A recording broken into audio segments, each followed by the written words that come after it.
Sejam todos muito bem-vindos, meus queridos irmãos, minhas queridas irmãs, a mais esse nosso momento devocional. Momento este que queremos tirar alguns minutos do nosso dia para refletirmos na palavra de nosso amado e querido Deus. Que Ele, nosso Deus, Pai, Filho e Espírito Santo, esteja com todos nós nesse momento de reflexão. Amém. Gostaria de convidar então a ouvirmos a leitura que servirá de base para a nossa reflexão. A leitura se encontra no Antigo Testamento, no livro do profeta Isaías, capítulo 58, dos versículos 1 ao versículo 12. Isaías 58, 1 a 12. E assim está escrito: O Senhor Deus diz: grite com toda a força sem parar, grite alto, como se você fosse trombeta.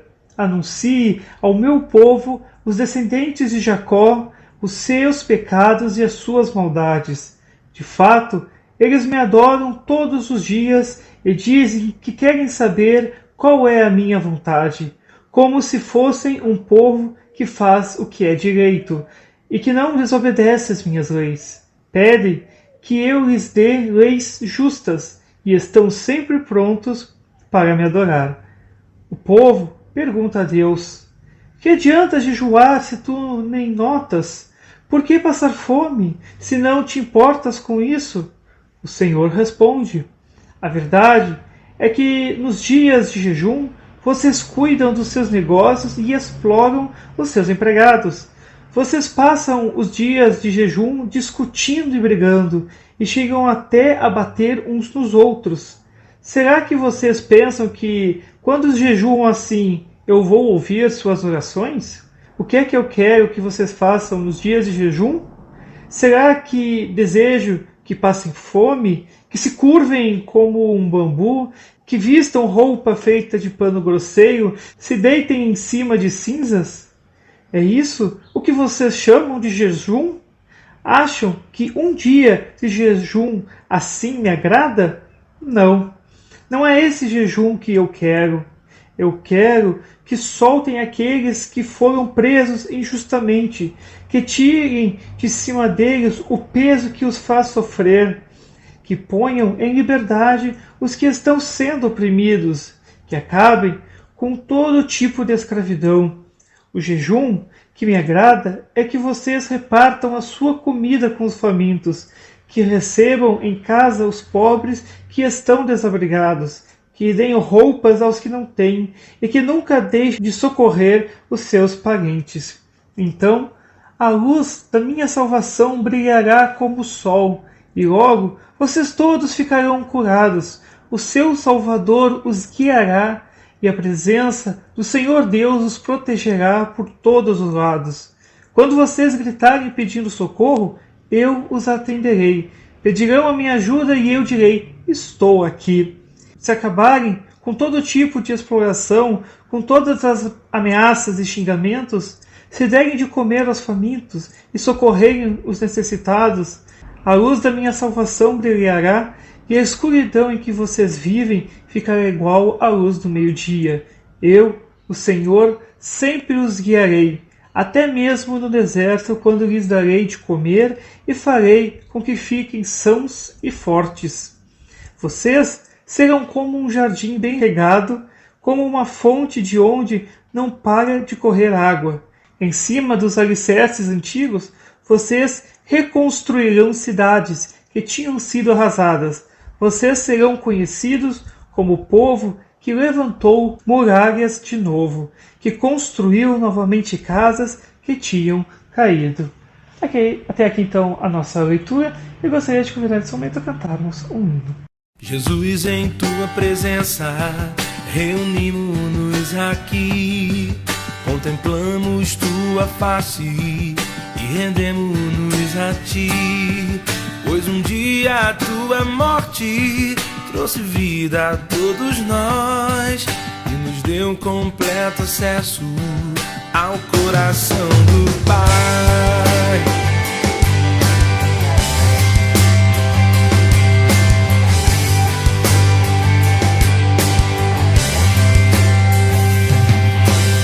Jesus, em tua presença reunimos-nos aqui, contemplamos tua face e rendemos-nos a ti, pois um dia a tua morte trouxe vida a todos nós e nos deu completo acesso ao coração do Pai. O véu que separava já não separa mais. A luz que outrora apagada agora brilha e cada dia brilha mais. Só pra te adorar e fazer teu nome grande e te dar o louvor que é devido. Estamos nós aqui.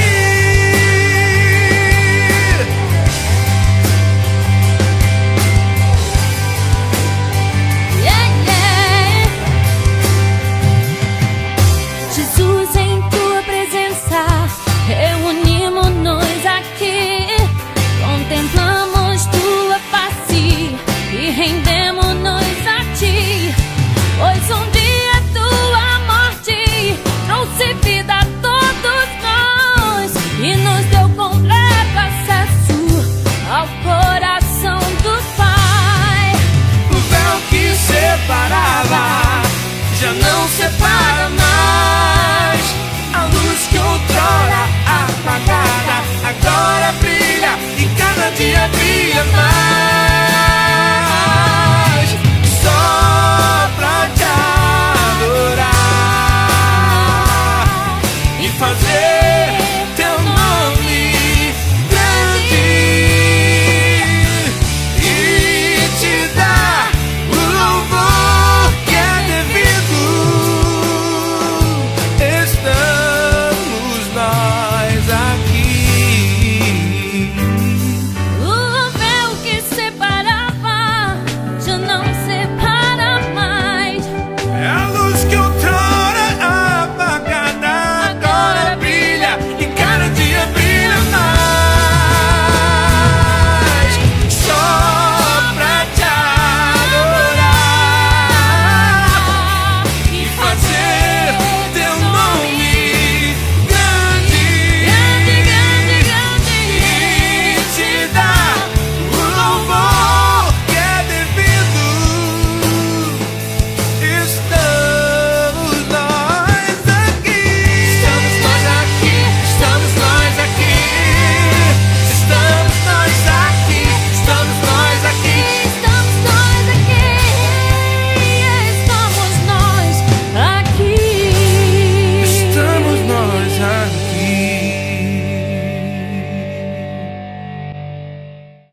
Amados irmãos e irmãs, eu gostaria de convidar vocês todos, nessas próximas semanas, a conversarmos sobre um assunto que é muito interessante, sobre o ministério da misericórdia. Vocês vão ver que durante as próximas semanas a gente vai sempre pegar um ponto desse ministério da misericórdia e estudar ele, rapidamente ver o que Deus tem a nos dizer sobre todas essas coisas. Hoje, de forma especial, nós vamos olhar para o ministério da misericórdia sobre restauração, ou seja, restaurando a bênção da vida que é dada a nós por Deus. Deus, através do seu profeta Isaías, diz assim: os teus filhos edificarão antigas ruínas, levantarás os fundamentos de muitas gerações e serás chamado reparador de brechas e restaurador de veredas, para que o país se torne habitável. Queridos irmãos e irmãs, está, podemos dizer, na moda hoje em dia, imaginar ou pensar que a igreja, que o povo de Deus deve mudar a forma como tem trabalhado no mundo, que deve ser reformulada o modo de trabalho da igreja e do povo de Deus, começando principalmente ajudando as pessoas com seus problemas do dia a dia, com aqueles que se dizem oprimidos ou com os que oprimem as vizinhanças.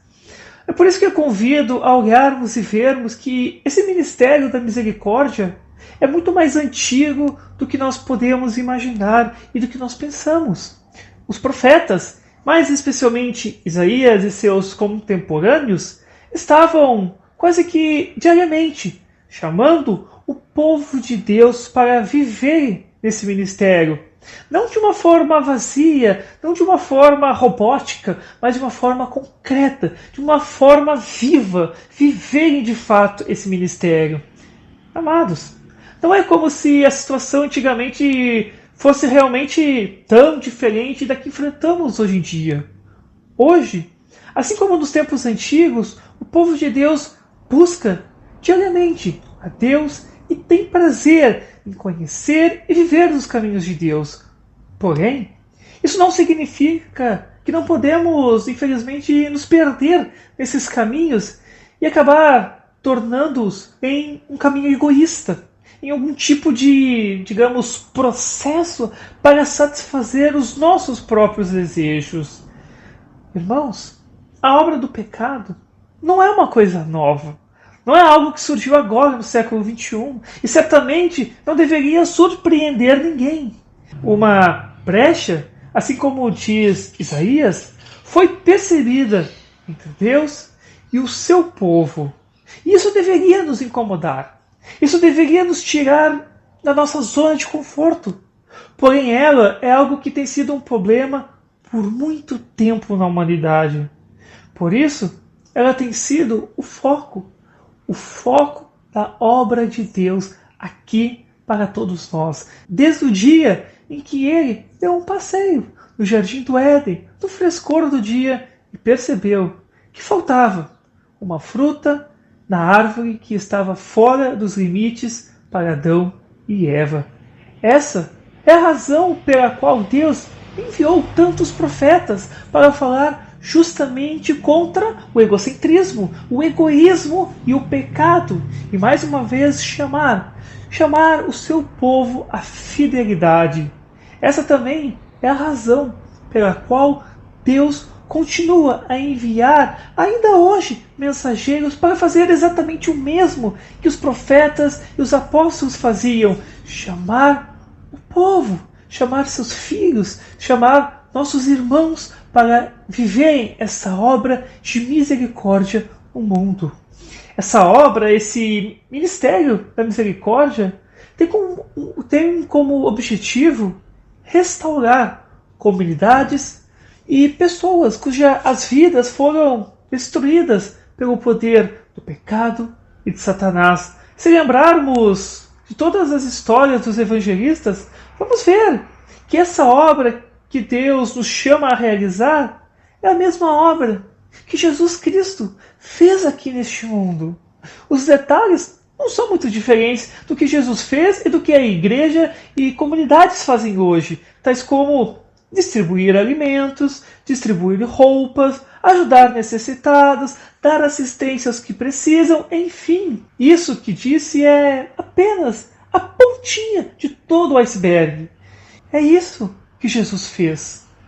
E é isso que o povo de Deus em Cristo continua a realizar hoje em dia, de forma simples e sincera. O próprio Senhor Jesus Cristo nos chama para esse ministério lá em Lucas, quando ele diz: sejam misericordiosos, assim como o seu Pai é misericordioso. Queridos irmãos, o ministério da misericórdia trata de trabalhar para restaurar a bênção da vida que nos foi dado a cada um de nós, foi dado a mim, foi dado a vocês, pelo próprio Deus. Para alguns, isso significará liberdade em lugar da escravidão. Para outros, significará comida. Para outros, roupas. E ainda para outros, um lugar seguro que possa chamar de lar. Quaisquer que sejam os detalhes, meus amados, essa obra de misericórdia permanece sempre igual: restaurar o que Deus planejou para aqueles a quem Deus ama.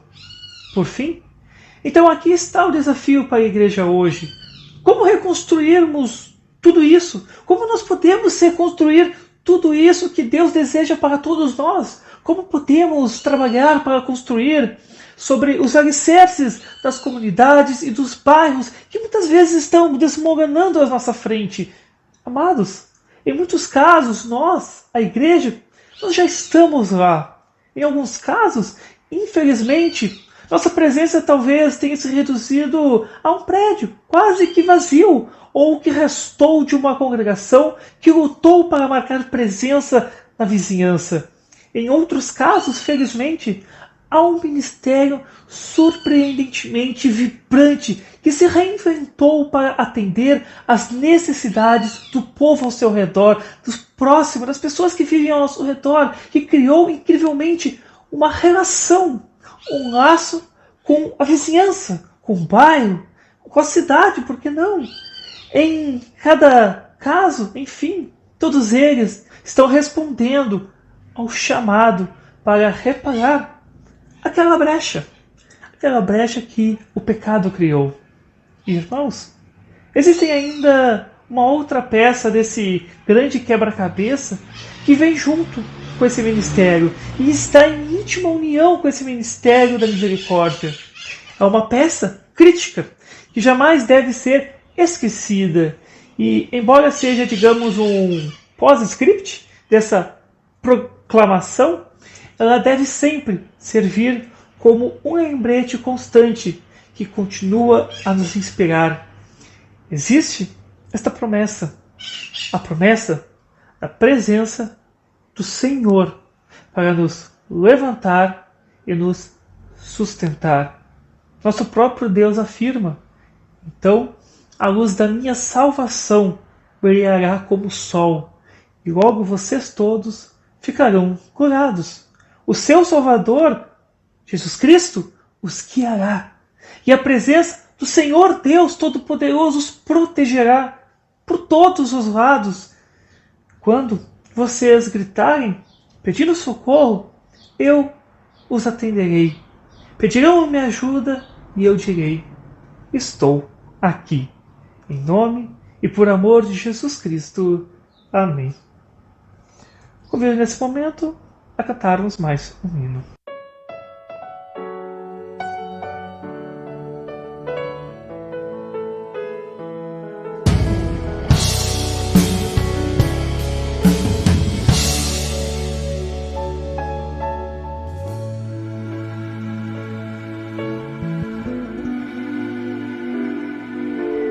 Deus é mais, bem mais que qualquer força que se levantar para destruir minha vida, minha carreira. Ele é maior que uma dor causada pelas circunstâncias do viver. Me dá muitos motivos pra dizer quão grato sou. Não posso reclamar. Ele é comigo no meio do fogo, no abismo.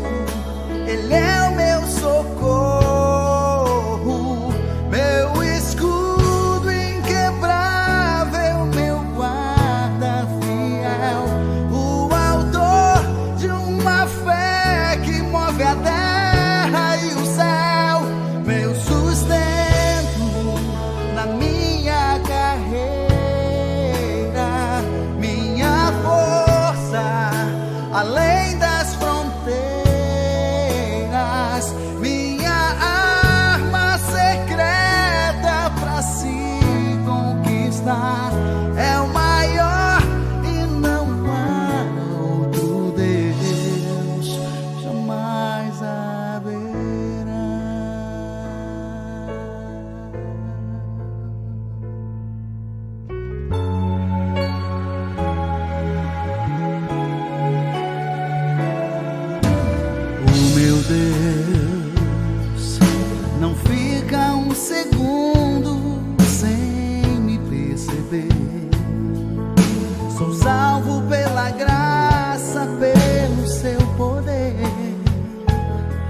guardado sou.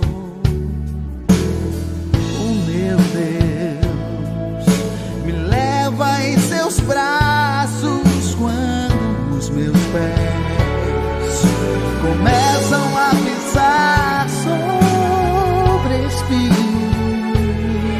Ele é fiel, nunca me abandonou. Ele é comigo no meio do fogo, do abismo. Ele é o meu socorro, meu escudo inquebrável, meu guarda fiel, o autor de uma fé que move a terra e o céu, meu sossego na minha carreira, minha força além das fronteiras, minha arma secreta pra se conquistar. É o maior e não há outro Deus.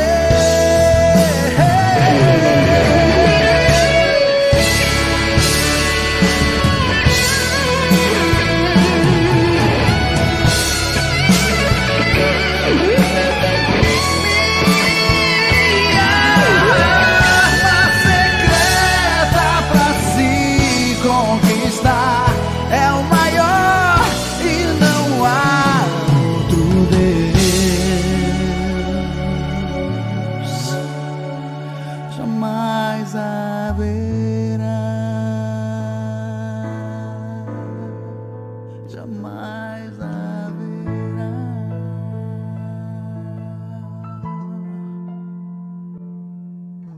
Chegado então o momento em que gostaria de convidar a juntar nossas mãos e fazermos uma breve oração ao nosso Pai Celeste. Pai, muito obrigado por sempre estar conosco, por sempre estar nos cuidando, por sempre estar nos sustentando. Obrigado por se preocupar com todos os detalhes de nossa vida. Obrigado por sempre fazer com que mais bênçãos surjam através dos teus santos instrumentos para nós, sejam através de amigos, familiares, filhos, enfim, seja com quem for. Pedimos, ó Pai, que continue nos usando também como teus instrumentos para vivermos nesse ministério da misericórdia, para que possamos ser luz para todas as pessoas, para que a luz de teu Filho Jesus Cristo possa resplandecer e ser revelada através de nós para muitos que ainda precisam conhecer esta luz, esse perdão e essa salvação que tu nos concede através de Cristo. Ó Pai, assim como o Senhor disse por meio do profeta Isaías e deu esperança ao povo do Antigo Testamento, assim também continue sempre respondendo e atendendo o nosso pedido de socorro, dizendo: aqui estou. Nós temos certeza que o Senhor está conosco, nos abençoando. Por isso, que em nome e por amor de Jesus Cristo, o Senhor jamais nos esqueça. O Senhor jamais deixe de estar conosco, seja nos momentos felizes, como também nos momentos tristes. Em nome e por amor de teu Filho, nosso Senhor Jesus Cristo. Amém. Muito obrigado, meus queridos irmãos e irmãs, por mais esse momento devocional. Agradeço imensamente essa oportunidade que sempre tem me dado de estar aí com você, levando essa reflexão, esse momento de comunhão com a Palavra de Deus. Qualquer coisa que precisarem, podem entrar em contato comigo. Estou sempre com os braços abertos para receber, os ouvidos prontos a ouvi-los. Mas que Deus, Pai, Filho e Espírito Santo, seja sempre contigo, te guiando, te orientando por todos os caminhos de sua vida. Amém.